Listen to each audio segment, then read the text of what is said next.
अब खाना खानलाई चाहिँ एउटा सानो टेबल छ यहाँ ट्याक्क यो तीनटा कुर्सी सहितको टेबल छ ट्याक्क यहाँ खाइन्छ यस्तै छ ल हाम्रो यहाँको किचन चाहिँ यही नै अर्को यहाँको साथीहरू पनि प्राय कोही अब बाहिरै हुनुहुन्छ यतिखेर ड्युटीबाट आएर कोही ड्युटीमा हुनुहुन्छ स्याङजाको दाइ हुनुहुन्छ ल दाइ यता हेर्नु त एकचोटि ल सबैजनाले सब्स्क्राइब गरिदिनु होला एकदम ल लाइक कमेन्ट सब्स्क्राइब। नमस्कार सबैलाई न्यानो अभिवादन तपाईहरुलाई मेरो यो राजु छेत्री युट्युब च्यानलमा स्वागत छ। तपाईहरु कहाँ कुन ठाउँमा कसरी बस्नु भएको छ सबै राम्रै आरामैसँग बस्नु भएको होला र आरामैसँग बस्नु हुनेछ भनी भगवानसँग मैले प्रार्थना पनि गरिरहेको छु। साथीहरु खासै त्यस्तो म प्रोफेसनल एकदम जान्ने त होइन भर्खर सिक्दै छु मैले यो युट्युबको लागि यसो चलाउनलाई टाइम पास गर्नको लागि त्यही भएर सिक्ने क्रममा कति केही कमजोरीहरू होलान् म भिडियो बनाउने बेलामा त्यसलाई चाहिँ अन्यथा नलिनु होला है साथीहरु। आज चाहिँ म यो भिडियो चाहिँ खास परदेशमा बस्दैको परदेशको यो हामी कुवेत भन्ने ठाउँमा छौं कुवेतको बसाइ चाहिँ कस्तो छ भनेर यसो हल्का तपाईहरुलाई देखाउँछु म यसो हेर्दिनु होला हेरिसकेपछि चाहिँ अब कस्तो लाग्छ मनमा के कुरा लाग्छ त्यसको लागि चाहिँ लाइक कमेन्ट शेयर के हुन्छ त्यो चाहिँ गरिदिनु होला अनि यो युट्युबलाई सब्स्क्राइब चाहिँ ट्याक्क हान्दिनु होला है। हस् त साथीहरु ल म तपाईहरुलाई म बस्ने कोठाहरु चाहिँ खास बाहिरी परिवेश हैन म भित्रकै देखाउँछु हल्का हेर्नु होला है त। साथीहरु यही हो हेर्नुस् ल यो त्यो आउने ढोका भइहाल्यो त्यो चाहिँ हामी छिर्ने ढोका भयो कोठामा त्यसपछि आएर यतातिर यसो बेडहरु छन् यो पोकापुन्तहरु चाहिँ अब हाम्रो सामान पोको पारेर राखेको यो घर जान पाइए हैन घर जानको लागि भनेर हो कहिले दिन्छ कम्पनीले छुट्टी त्यसपछि अनि हामी यो पोकाहरुलाई चाहिँ प्लेनमा चढाउने तर्खरमा छौं। त्यसपछि यो चाहिँ मेरो बेड हामी चाहिँ यो कोठामा चारवटा बेड छ यो मेरो बेड हो यो भद्रगोल छ यस्तै छ यी बेड परदेशको अनि यो त्यहाँसँगै जोडेको यो अर्को बेड भयो त्यसपछि यो अर्को बेड भयो 3 नम्बरको बेड त्यसपछि यो 4 नम्बरको बेड त्यहाँ चाहिँ दीपक छेत्री दाइ पर्वत निवासी दीपक छेत्री दाइ चाहिँ अहिले त्यहाँ हामीसँगै ड्युटी गर्छौं दाइ त्यहाँ अहिले आराम गरिरहनु भएको छ मोबाइलमा इन्जोय गरिरहनु भएको छ खाना खाइवरी हामी चाहिँ अनि त्यसो समयमा यसो टाइम पास गरेको है साथीहरु।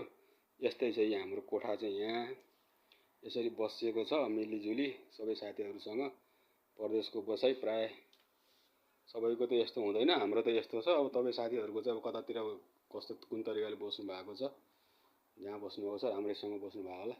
त्यो कालो चाहिँ हामीले झ्यालमा प्लास्टिक लगाइदिएको के पर्दा सर्दा थिएन अनि उताबाट त्यो पुरै घाम छिर्ने अनि झलझली बाहिरको चीजहरु देखिने भित्र अनि बाहिरबाट भित्रको सबैहरु देखिने भएको हुनाले कालो प्लास्टिकले प्याक पुरै बन्द गरिदिएको है साथीहरु हामीले त्यो चाहिँ।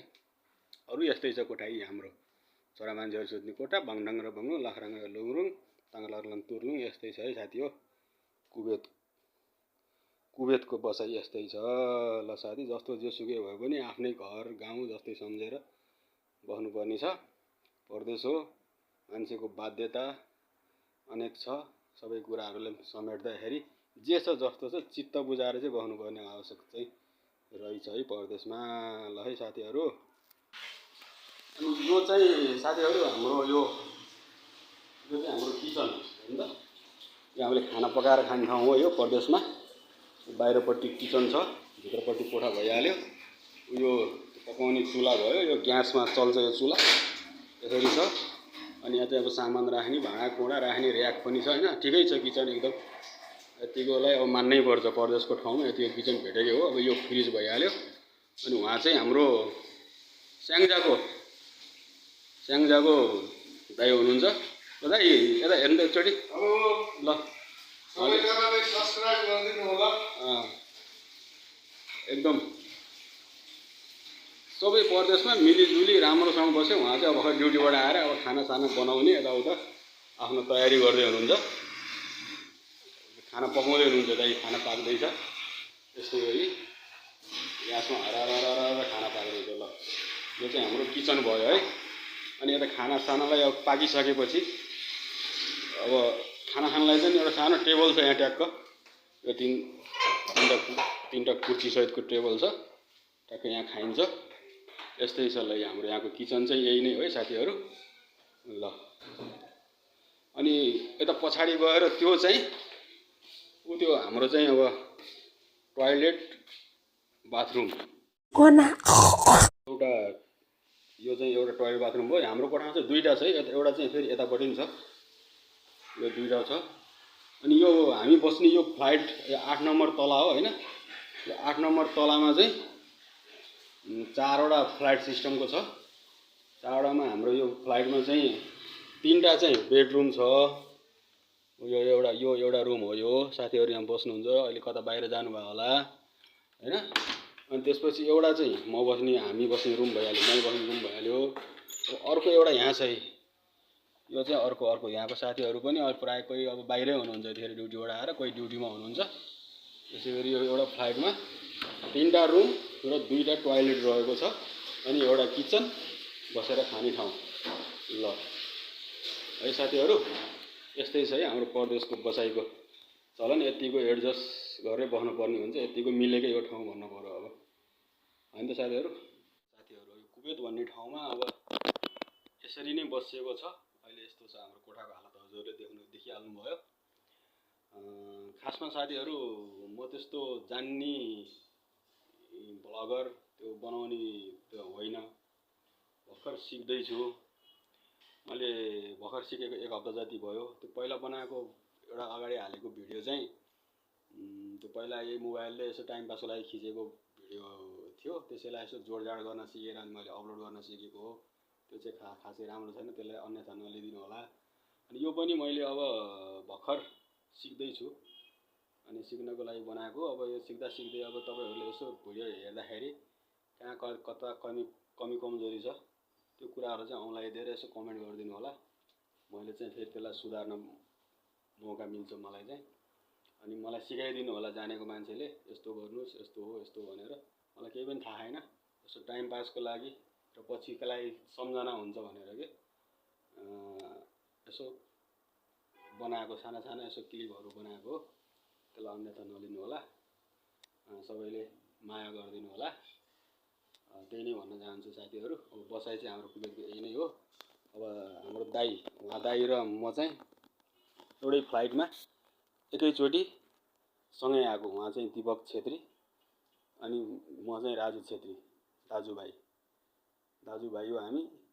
एकैचोटि एकै ठाउँमा एउटै सिटमा बसेर आएको। अहिले यहाँ पनि एकै ठाउँमा अहिलेसम्म छुट्टिया छैनौँ। अब पछिसम्म के हुन्छ थाहा छैन। ड्युटी पनि एकै ठाउँ हो, एउटै प्लेसमा हो हामी ड्युटी। एकदम ठिक छ। ल दाजु केही छ हजुरको भन्नुपर्ने? एकदम। ल लाइक कमेन्ट सब्सक्राइब गरिदिनु होला हाम्रो राजुभाइको, लेभलभरि फैलाइदिनु होला। भर्खर सिक्दैछु होइन। मिया छ कुल्लु, कुवेतमा मिया छ कुल्लु तमाम। ल यसरी छ है साथी। अब हामी जस्तो सुख दुःख जस्तो हुन्छ हामी एकदम त्यसलाई एडजस्ट गरेर बसिरहेका छौँ। अब त्यो अन्यथा चाहिँ नसोचिदिनु होला है साथीहरू। यही भन्दै म यो भ्लगलाई चाहिँ आज यो सानो यो बनाएको यो भिडियोलाई चाहिँ यही अन्त्य गर्न चाहन्छु। सबै राम्रोसँग बस्नु होला। अब यो भ्लग हेरिसकेपछि फेरि अरू पनि यसो हेरिदिनु होला। तपाईँहरूको समय राम्रो होस्, राम्रो चलोस्, सबैलाई नै उन्नत प्रगति, सबै राम्रो होस्। हजुरहरूको सबैको प्रगति राम्रो होस्, म यही नै भन्न चाहन्छु। यति भन्दै यो भ्लगलाई म यही नै अन्त्य गर्छु है त। हस् साथीहरू, बाई बाई, सलाम।